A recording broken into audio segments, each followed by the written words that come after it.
I thank you for all for showing up today. We have, an hour together, and I want to make sure that we have time for questions. When you came in, there were some handouts that were passed out. Apparently, they have run out of the slides, but they'll be available at the registration later this afternoon if you want to pick them up. I've also printed out some cards because I have a QR code on there. And if you're interested, for my patients who I see in my practice, every month I send them an email with tips about nutrition and self-care and other things to help activate your own self-healing. And I wanted to share that with all of you today. So if you're interested in receiving that email, you can just click on or go to the QR code and enter in your email. You don't even have to put in your name if you don't want to. And it's really just to get extra information about nutrition. So we're going to jump right in. And here we go. So the objectives today for our talk: to understand how nutrition affects your gut microbiome, to teach you some ways to learn how to connect what you eat with how you feel, and finally, to optimize your nutrition to help you address certain symptoms of your scleroderma. So just a little bit about my journey. I'm a Western trained physician and I'm board certified in internal medicine and rheumatology, but I'm also a clinical and translational researcher. And I've done a lot of research on the gut microbiome, and I've read a lot of research in this area. And I use this to help inform how I guide patients. I also, as some of my patients who are here today know, I have a passion for integrating multiple different types of healing modalities in how I care for patients. I hope this doesn't happen every time. So I base a lot of my recommendations on Western medicine, but as some of you may know from going to your rheumatologist, that a lot of Western doctors don't get training on nutrition when they go to medical school. So most of what I've learned has come from my research and also just from independent research that I've done on Chinese medicine and Ayurveda. And when I think about the body on the right side of this panel here, this is how we think about things in Western medicine, right? We think there are organ systems. We know a little bit about genetics and how medications affect pathways in the body. But on the left side there is how we think about things more in Eastern medicine, where the body is just, the flow of energy moving around. And when you eat certain foods, it can affect that flow of energy. So I'm going to try to simplify that today and combine both of these approaches to help you optimize your nutrition when you have this disease. So we'll start out talking about how nutrition affects your gut microbiome. And firstly, talk about what is the gut microbiome. So along your gastrointestinal tract, beginning in your mouth, all the way down to the anus, you have different microscopic organisms. And these are bacteria, viruses, and fungi. And the combination of them in your body is shaped from many factors, beginning even with how you were born, whether you had a vaginal delivery or a C-section. And then over the course of your life, it's shaped even further by your environment. So what you're eating, are you exposed to stress? Do you have mindfulness practices in your life? What medications you're taking? Are you using prebiotics or probiotics? Have you been exposed to infections in your gut? All of these things can shape your microbiome. So just like every patient with scleroderma is unique, so is every microbiome. And why is the microbiome important? It serves so many diverse roles in your health. First of all, it helps you to digest your nutrients. It helps to metabolize or process your drugs you're taking. It can prevent harmful bacteria from colonizing or living in your gut and causing inflammation. It helps you to fight infection, so it helps strengthen your immune system. It also helps to maintain that intestinal barrier and prevent leaky gut syndrome. And finally, it can regulate your immune system, not only within your gut, but broadly throughout your body. So it's quite essential. And when you have dysbiosis, what this means is you have alterations in your gut bacteria. So you start to have this overabundance of bacteria that can cause inflammation, and lower amounts of this bacteria that we think are protective against inflammation. And what that can do is that this epithelial layer, which are the cells that keep things tightly within your gastrointestinal tract, starts to become loose and starts to become leaky. And that way, the bacteria can actually get into your bloodstream or parts of the bacteria. And this can cause inflammation, again, not just within your gut, but throughout your body. So if anyone has read about leaky gut syndrome, sometimes I know patients go to the doctors and the doctors will say, well, that's not a real thing. It actually very much is a real thing, and it's backed by a lot of science. And so I think it's important to understand that this is probably what drives some of the inflammation in scleroderma, not just in the gut, but in other areas of your body. Nutrition is one way that you can modify your gut microbiome, right? Because you can't go back and change how you were delivered, but you can change how you eat. And one of the ways, and I think if you're going to make one change to your diet today that might be helpful, is to limit the amount of preservatives and artificial flavors you have in your diet. In addition, exposure to antibiotics and food sources can affect your microbiome. So, for example, if you're drinking cow's milk and that cow has been exposed to antibiotics, studies have shown that microscopic amounts of those antibiotics are still in the milk that you're drinking, and this can affect your gut bacteria. So, again, one reliable way that you can do to change your microbiome is to alter how you eat. And I think artificial sweeteners, we've learned a lot about them in recent years. And across the board, things like aspartame and saccharin, what they do is they decrease the diversity of the different species you have in your gut. You want a very diverse microbiome with lots of different species. And these sweeteners decrease the species, and they can also affect your gut permeability and cause the leaky gut syndrome and ultimately lead to more inflammation. But it's not just the sweeteners, it's other food additives. So emulsifiers, these are things that help keep food bound together so it doesn't fall apart. Colorants, things that change the color of the food. Preservatives, things that extend the shelf life of a food. All of these things have the same effect on the microbiome. They reduce the different species you have, they cause leaky gut syndrome, and they can generate inflammation. And so how do you know if a food is being processed? Usually you can look at the label, and if it has more than 5 ingredients, it's probably a processed food. And if there's some ingredients on there that you can't even pronounce the name, they sound like chemicals, again, it's probably something that's been processed. We've done a lot of research at UCLA on the microbiome and scleroderma, and now many people throughout the world are doing research in this area. And what we found is that these changes in your gut bacteria happen early in the course of scleroderma. So we did a study where we looked at over 100 patients from Sweden with scleroderma, and they were very early in their course. So most of them had been diagnosed within the last 2 years. And then we compared those patients to people who didn't have scleroderma or any other autoimmune disease. And we found that even these patients very early in their course of scleroderma had profound differences in their gut microbiome than patients who didn't have scleroderma. So this was before they got exposed to medications. It was before they had a lot of GI symptoms. So we think that these changes happen early and could even be driving some of the disease. But one thing I've learned in doing this research is, the environment has such a big impact on your microbiome that it was important to me to not just study patients from one location. I wanted to do a study where we study patients throughout the world. And I knew that, we probably wouldn't find one microbiome signature that would apply to every patient with scleroderma. But maybe we could look to see, are there associations between patients, let's say, who have lung disease and those who do not?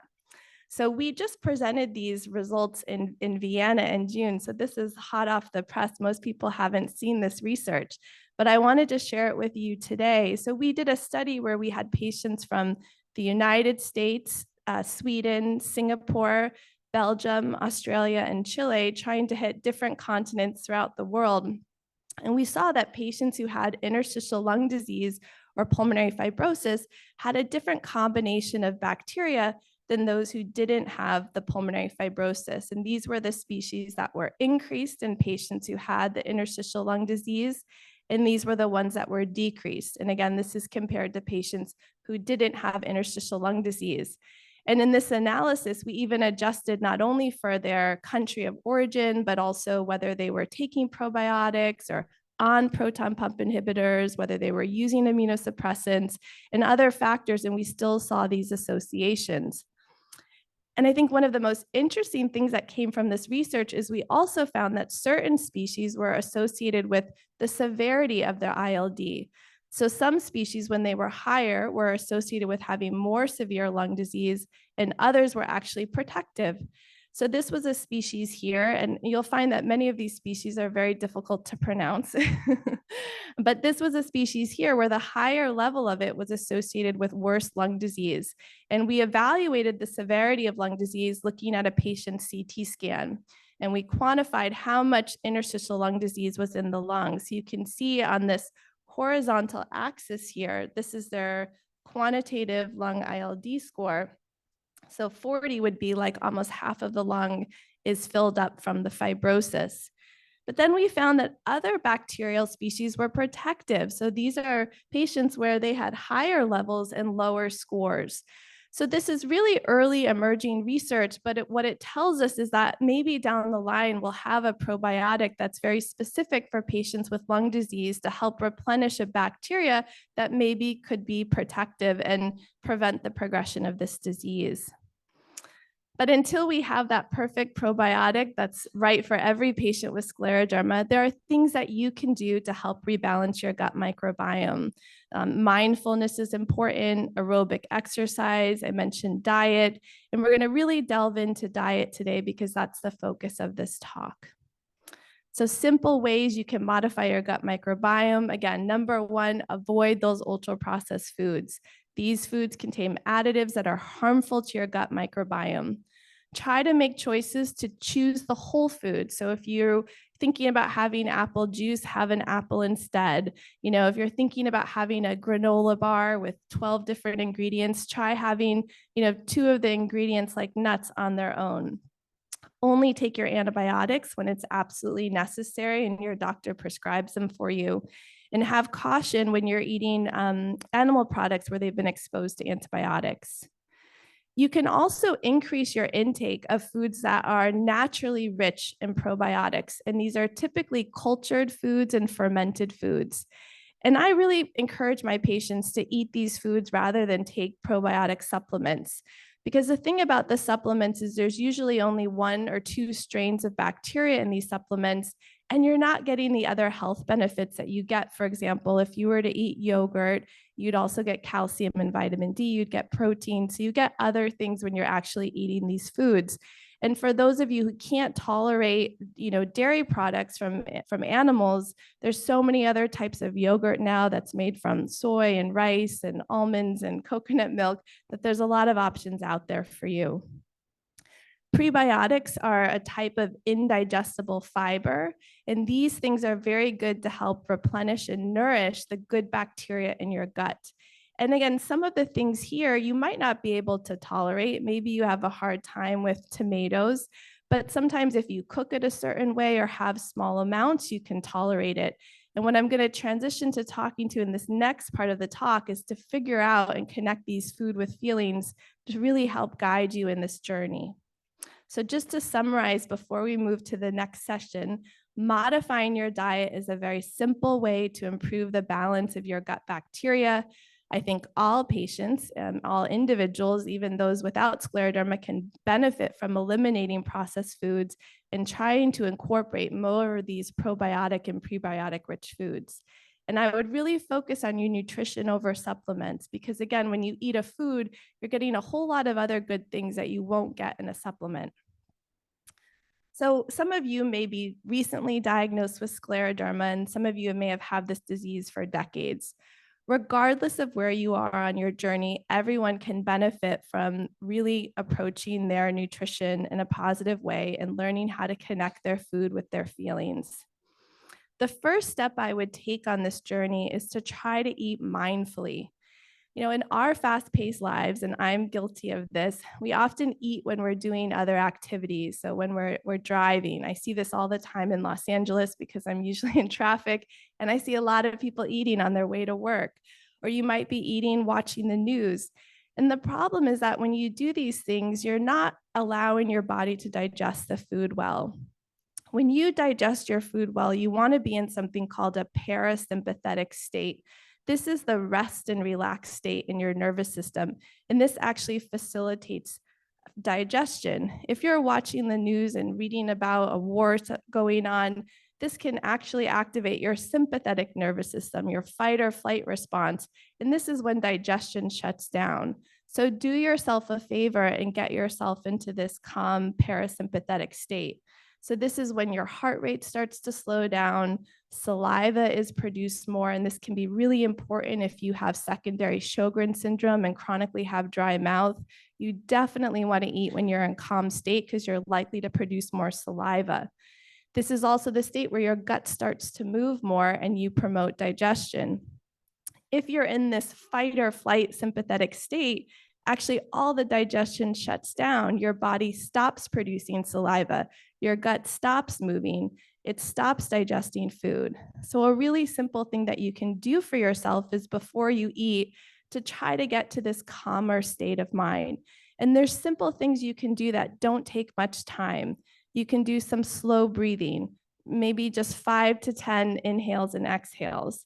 You could do a little meditation or some slow yoga. Even just putting on some calming music while you're setting the table might get yourself into a calm state.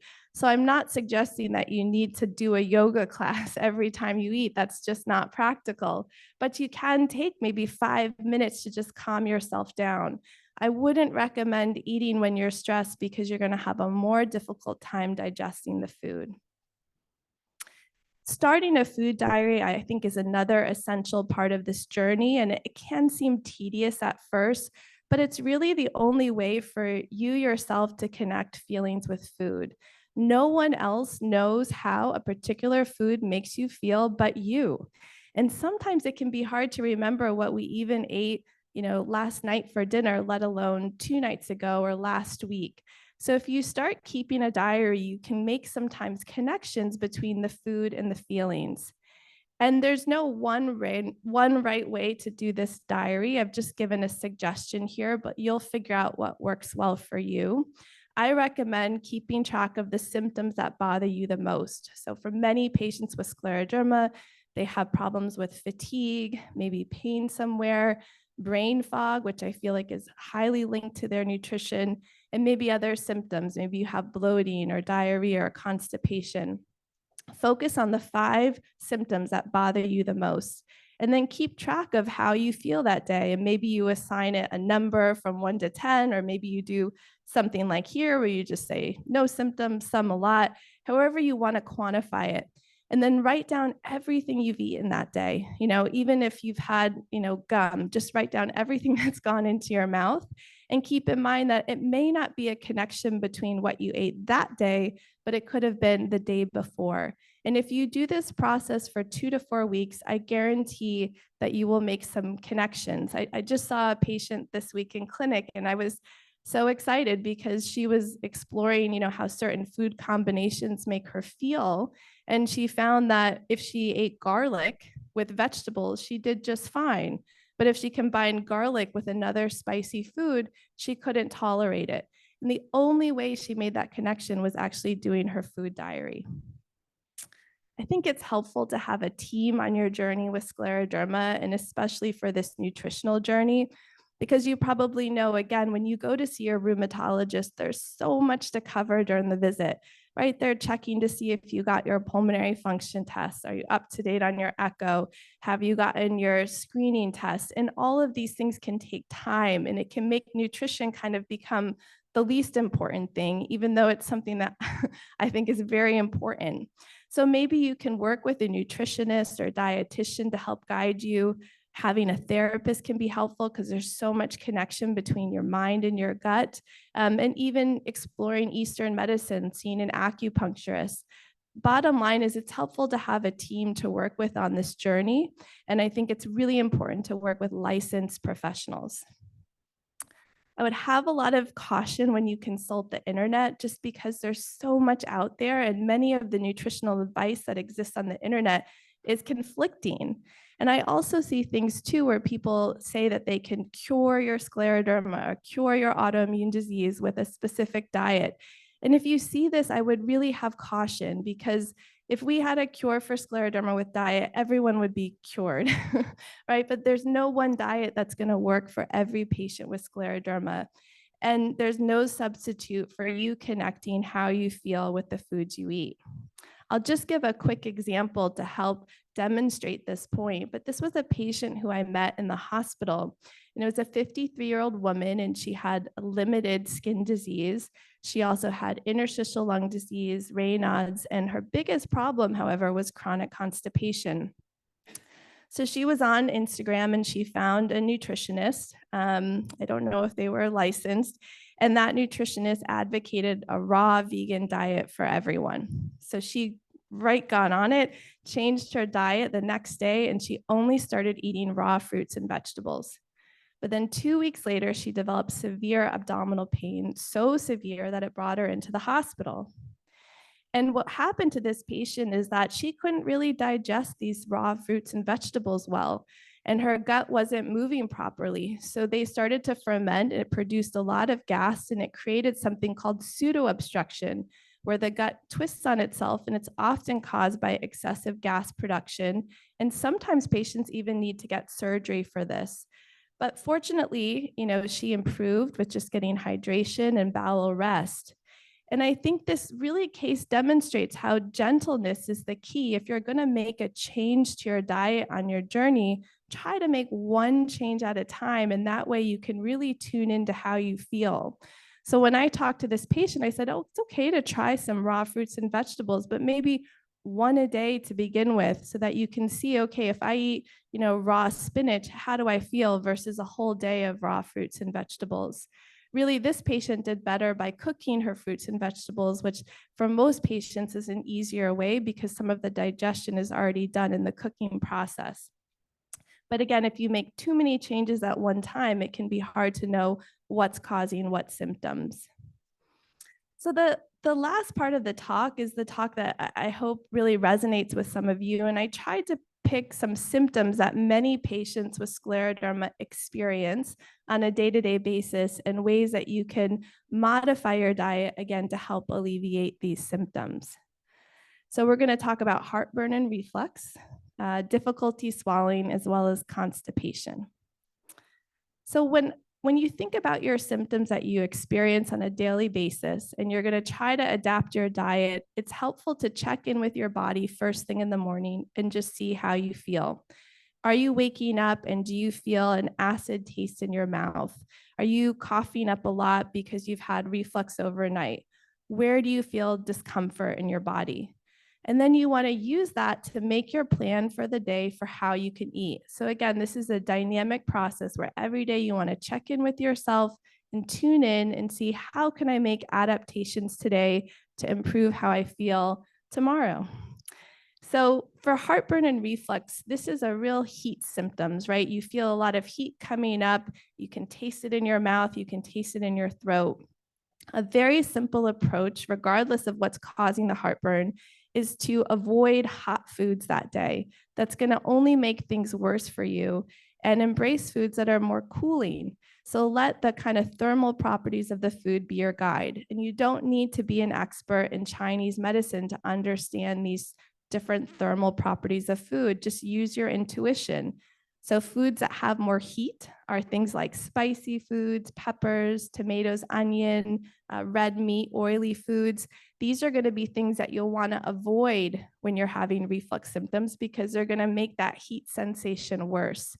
Instead, you want to have things that are more cooling, right? Like cucumber, watermelon, mint is a cool herb, mung bean is a nice cool bean, legume, even things like aloe vera juice. So there's things that you can do just on that day to help yourself to feel better. And some of these foods, again, maybe you don't tolerate watermelon, but you can try cucumber, or just putting cucumber in your water. You don't even have to eat it, but just flavor the water with cucumber. These are very simple things that you can do to help your reflux symptoms on a daily basis. What about difficulty swallowing? This is something that affects a lot of patients with scleroderma, and it can get worse over time for some patients.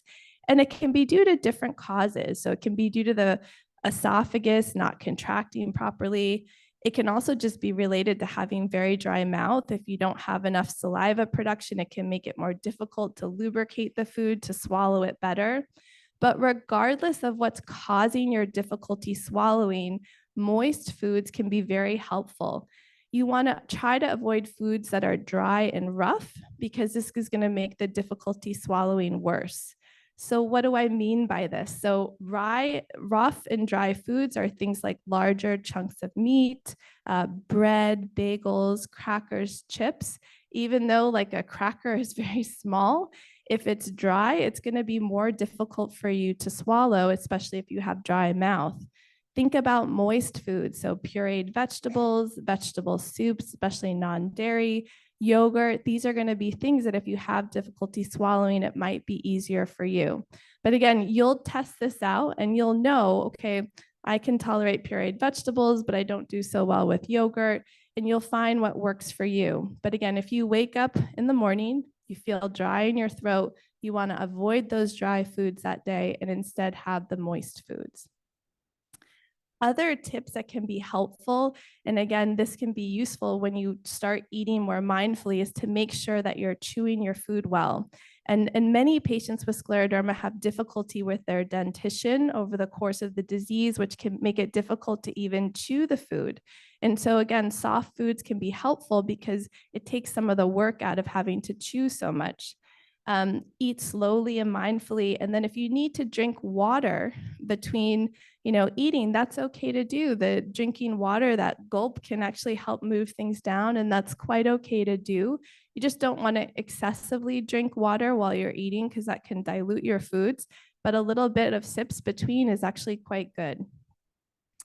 And then constipation. This is another common symptom that patients experience.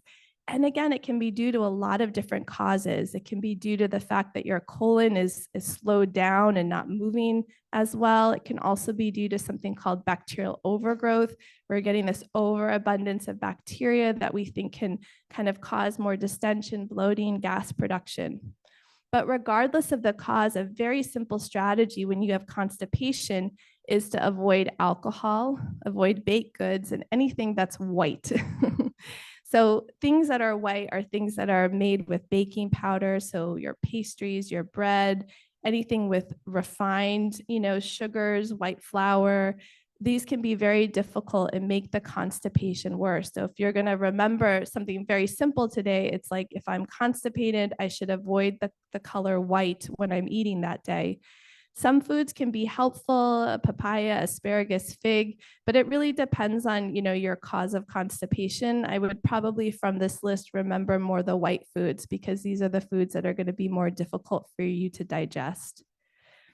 Also, it can be helpful if you're able to, is to take a gentle digestive walk after you eat. This can actually help stimulate the gut to move a little bit. You don't need to do a vigorous walk. It doesn't need to be long. Even 5 to 10 minutes can be helpful. And this can be a nice thing for you to do with your partner or your family, after you have dinner, as a way to just kind of transition to your next activity. But the worst thing you can do is to eat a big meal and, lie down or just be sedentary. Try to move a little bit after you eat. Staying well hydrated is also quite important. And I know many of you came long distances on planes to get here for this conference. And when you're on a plane, it's easy to get dehydrated. And so just making sure that, if you're in a dry setting or you're flying on a plane, that you're drinking a lot of water, because a lot of people get constipated after flying and it's more from dehydration. And this part may seem kind of silly, but I think it's important to give your gut, a lot of love. Many of us, when we have areas of body that are causing us discomfort, we kind of resent that part of our body. We're like, oh, my stomach, it's always bothering me, or like, I never know what to eat. And we give a lot of negative energy to that area of the body when in fact, I believe that the body speaks to you in the language of sensation. So when it's giving you a signal, it's telling you, no, actually, this area needs a little more attention and a little more self-love. And there's simple ways that you can do this throughout the day. One thing you could do is just throughout the day, remember to put your hands on your abdomen and give your belly a little good energy there. Try talking to your gut in a comforting way. So imagine if you were holding a baby and that baby had a stomach ache, you wouldn't be resenting the baby or giving negative energy. You would be trying to soothe that baby, maybe rub their belly, and think of your own body in the same way you should be treating yourself, in the same way you treat a baby, with a lot of love and gentleness and self-care. And then finally, listen to what your gut is telling you, because if you're eating and you get really full, you don't need to push through that. You can just pause. If you're at a restaurant, you can take the rest of your food to go. If you're at home, you can pause. Even if everyone else around you is eating, it's okay to listen to that sensation and just stop eating and then, resume again. So to summarize, your daily symptoms should guide how you eat on any given day, and your diet may change day to day depending on how you feel. Keep in mind, you don't need to be perfect. And the key is to find the right balance so that you still enjoy eating, but just have the awareness of how certain foods make you feel. I think it can be helpful, again, regardless of how long you've had scleroderma. If you're going to start this journey, step one should be trying to eat more mindfully, avoiding eating while you have a lot of distractions. Try to do something a little bit calming before you eat. Start your food diary, and you may have to come back to your food diary on your journey.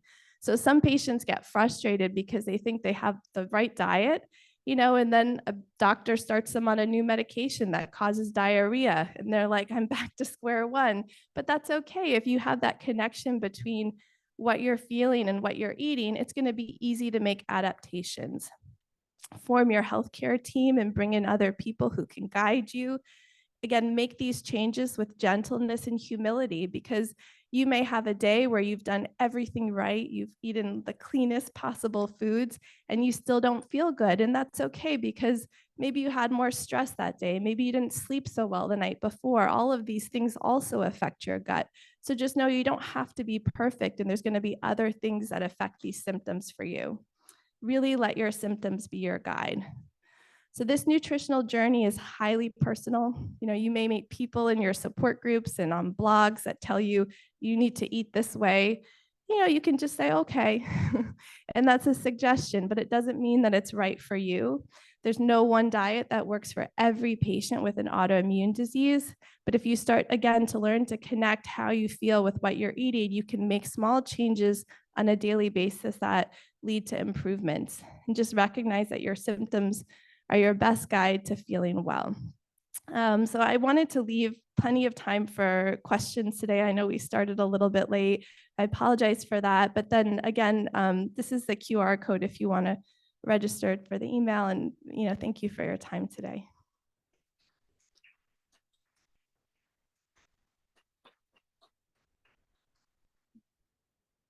Go ahead.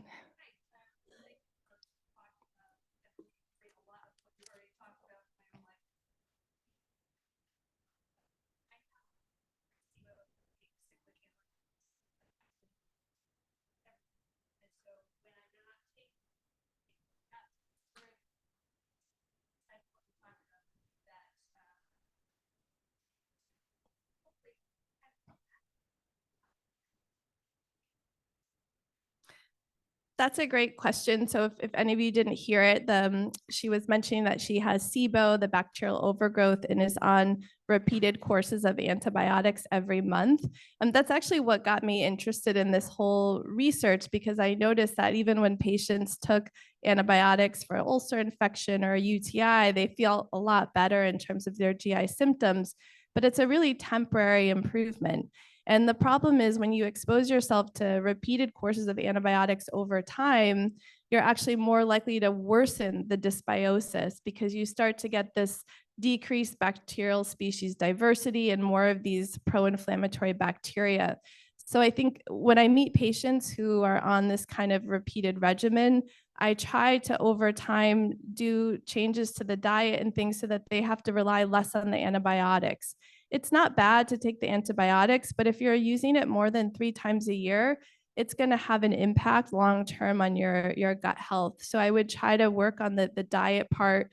Pro-motility drugs can be helpful in these situations too, but long-term exposure to antibiotics can be harmful. There was a study that was done looking at people living in the UK, and if teenagers took a single course of antibiotics for acne, they were like exponentially more likely to have inflammatory bowel disease, which is an autoimmune disease of the gut later in life. So these antibiotics can be really helpful in the moment, and you need them when you have infections for sure, but you want to use them sparingly because of this effect. Great question. Yes.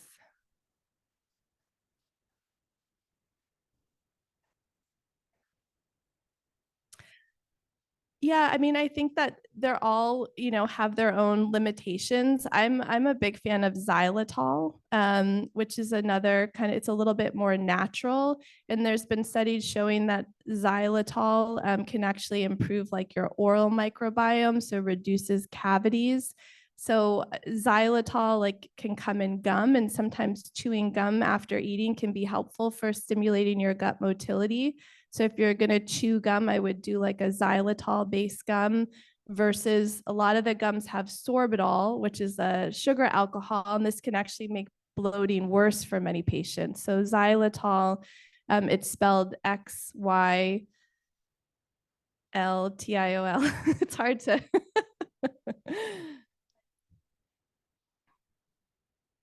Yeah, I think a little bit of stevia is okay. Everything in moderation is it's probably okay. I mean, there was a study that came out recently on xylitol that showed that it wasn't good. It's just I think if you do small amounts of things, it's okay. But the more naturally you can do, the better. And obviously, if you have diabetes, you don't want to have excessive sugar in your diet. So these things can be really important. But working with a nutritionist, I think, is helpful because they can tailor things specifically for you and what your conditions are. Great question. Yes. Yes. Yeah. Yeah. So she was mentioning there's a brand called Spry. It's Spry. I like that brand as well. And again, it has very few ingredients. I think it's like 3 ingredients or something in it. So it's not highly processed, but chewing can actually stimulate saliva production. So it's something you could even consider doing before you eat to kind of get things moist in your mouth so that you can more easily digest food. Okay.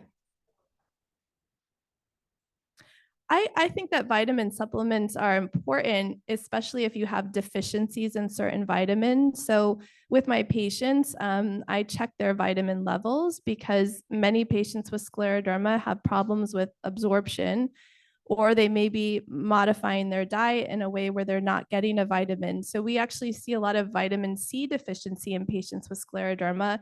And this is probably because people are avoiding citrus because of the reflux symptoms that it can cause for some patients. So when I recommend supplements, I do it in a very systematic way where if the vitamin is low, I will replenish it. I don't think that you need, if your vitamin levels are normal, you need to take excessive amounts of something because that can actually be harmful. Studies have shown that patients who have very high vitamin B12 levels can even get nerve damage. So if you're taking supplements, I would ask one of your doctors to check your vitamin levels. It's not hard to do, and it could actually guide what vitamins you take. I mean, the common ones that are deficient are vitamin D, vitamin C, iron can be low in some patients, and we see zinc deficiencies as well. Go ahead.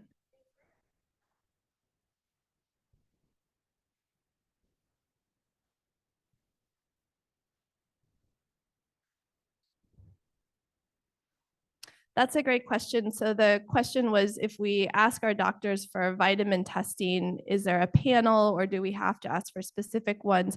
I'm not aware of a panel at the major labs like Quest or LabCorp, so you will have to ask for individual ones. I would hope that they would know what to ask for, but I think that you could just say, I want my vitamin levels broadly checked, and they should be willing to do it because it doesn't cost them anything, right? But I think it can help guide because supplements and vitamins can be quite expensive. And again, I would rather people spend their money on like good, clean food than a lot of money on supplements, but sometimes they're needed. But you want to really just take the ones that are helpful for you. Yeah.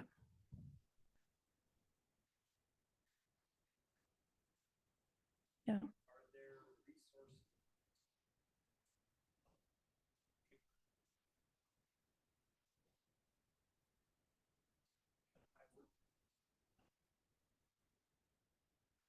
Yeah, absolutely. So the question was about how to figure out if an animal has been exposed to antibiotics if you're eating meat or you're drinking like cow's milk. And usually on the labels it will say antibiotic free if they have, and if it doesn't say it, then they probably have. So they're not going to be like, this chicken was exposed to antibiotics, but you will see antibiotic free, and that's something to look for. And again, it just depends on how much of these foods you're eating. If you're drinking cow's milk every day, you're more likely to be getting exposures than if you just have it sporadically. If you want to really avoid it, then you can become plant-based, where, but I think if you're doing something sparingly, it's probably okay. It's more if you're having something on a daily basis, I would look to try to get a product that's antibiotic free. Yep. Bye.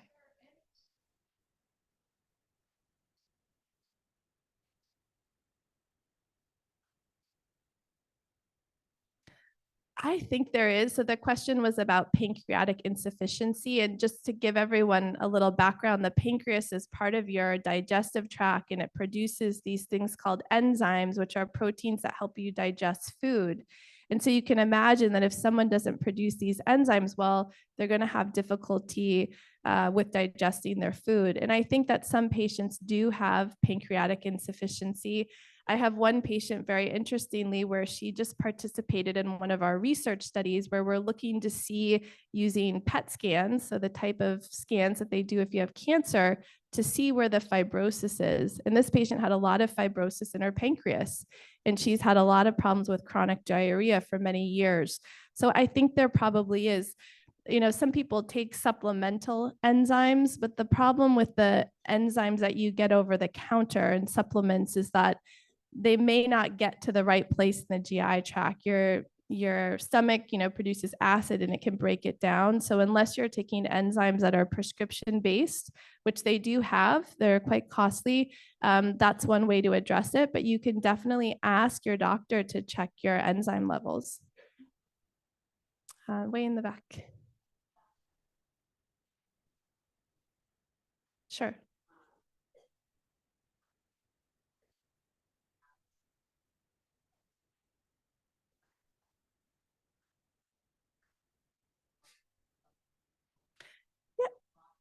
Broadly, yeah. So I think iron is another one, and then the B vitamins. So I would just say like, B1, B6, B12.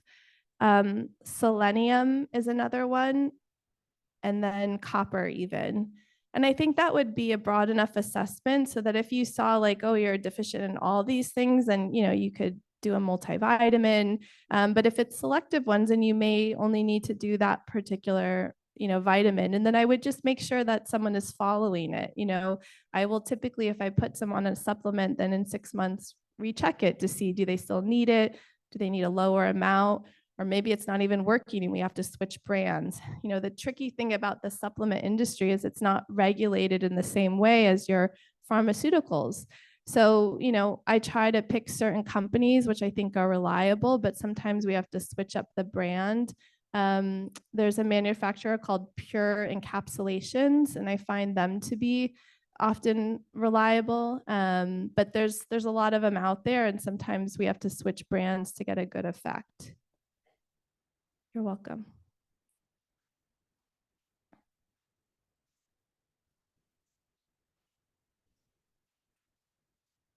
Very good.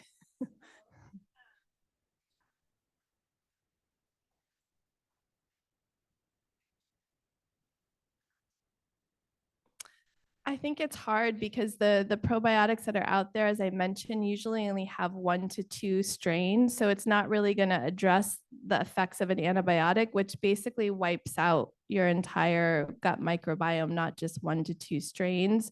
So most people don't recommend taking probiotics during antibiotics or afterwards. I don't think it has much effect. Yeah. I would focus on the foods that are rich in probiotics so you get more of a variety.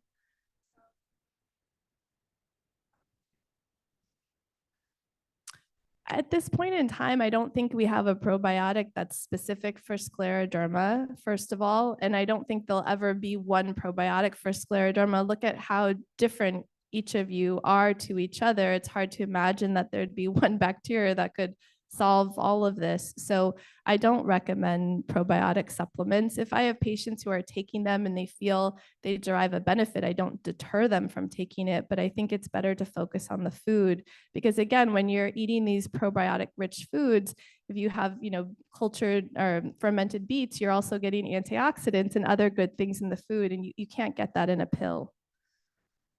Yeah, go ahead.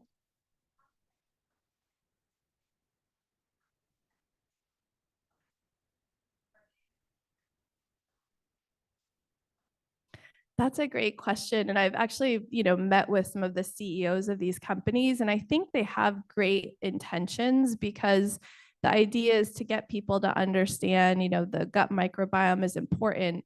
But the limitations of these testing are really twofold. One is that they don't really go down to the species level. So there's, if any of you took biology, and I had to refresh myself when I started this research, but you start off with like the phylum, and then it's like kingdom, family, genera.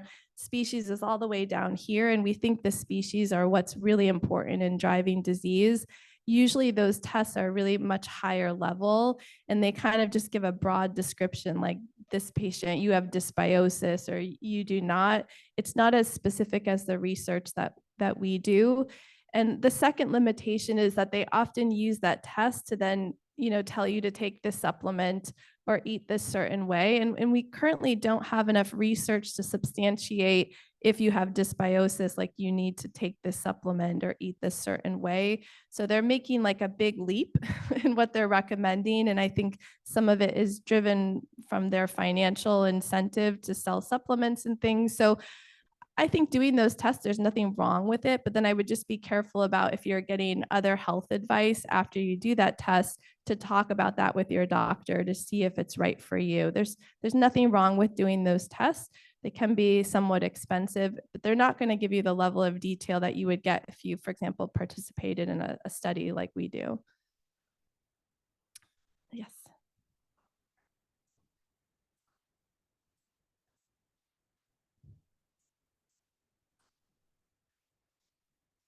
Right.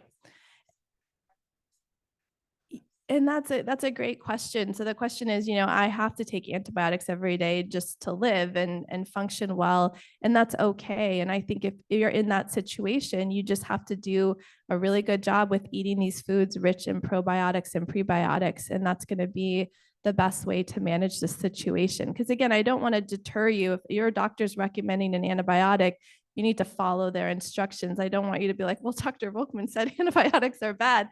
They're life-saving, right? I mean, they save lives for sure. But then, you just want to up that probiotic, prebiotic intake.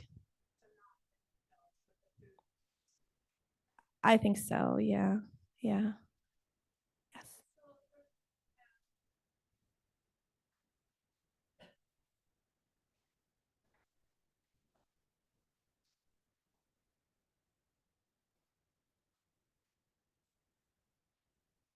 Yeah. Yeah, so the question is, if you have low appetite, how are you supposed to be getting in all these foods every day? It can be challenging.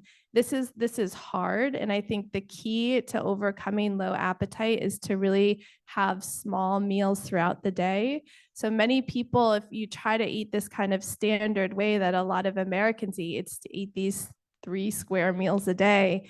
And you're not going to be able to get through maybe a quarter of the meal if you have low appetite, and then you're ultimately not going to be getting enough nutrients. So I think I would aim, if you have low appetite, to be eating 6 to 7 times a day, but small amounts, and doing that to try to up your intake. I have found with my own patients that strategy works really well to help them maintain weight versus them trying to just sit for 3 meals a day, because they very often can't get through. I would also, psychologically think of the food as part of your medicine. And that's why that first slide, I don't know if you saw, like I found that picture with the pill with all the fruit in it, because really this can so effectively help your health in a myriad of ways, not just with scleroderma, but, reducing your risk of infection and like helping you feel better, have more energy. So if you start thinking about food in that way, just like, you take your mycophenolate in the morning, it's like, I'm going to take my dose of this and it's a particular food. Think about it as something that's really healing for you. And maybe you'll be motivated to have a little bit more throughout the day.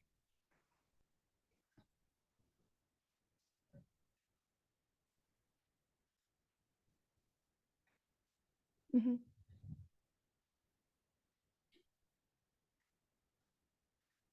So the question is, some vegetables like can be powdered, so you can go to a store or liquefied and then like add it to your water or your drink, and that's okay, but it's not going to be the same thing in having the actual vegetable. They say that like you get the most vitality from the food, like the sooner it's been picked from wherever you got it. So the ideal thing is, we all have our own orchards or something. But that's just not practical. So I think, trying to eat locally is important. If you have a farmer's market near you, that can be good to do.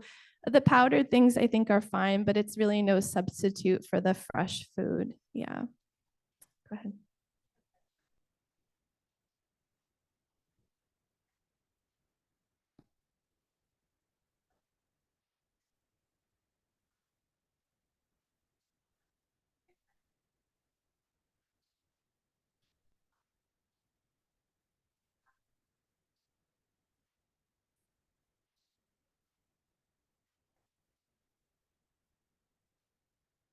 Yeah, this is really common. So the question was, she's on a medication that causes her to have gut symptoms and she's had to adapt her diet where really eating fresh things is more difficult. I would say that just because you cook something doesn't mean it's not fresh anymore. So some people can't tolerate, raw vegetables, but if they have like a winter squash and it's pureed, they can tolerate that. Or instead of having raw carrots, cooking your carrots, doing smaller amounts.